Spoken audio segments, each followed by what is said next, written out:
Hi guys, good evening. No? So marami nagtatanong sa akin tungkol doon sa mga sa mga yun nga sa mga vloggers na pinapatawag daw umano ng Congress.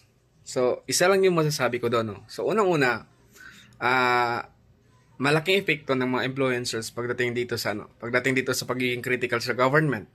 At malaki ang epekto din ng mga influencers na ito na kung saan yung mga polisiya ng administrasyon at itong ginagawang Quadcom hearing na maraming hindi sumasang-ayon.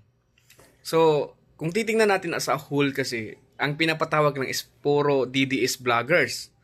So, napakalaking advantage ito sa mga vloggers ng DDS. Bakit? Kasi nga, kung iti-take mo ito into positive, so yung mga fake news fiddler at saka sa loyalista, sa mga loyalist, hindi naman sila pinapatawag eh.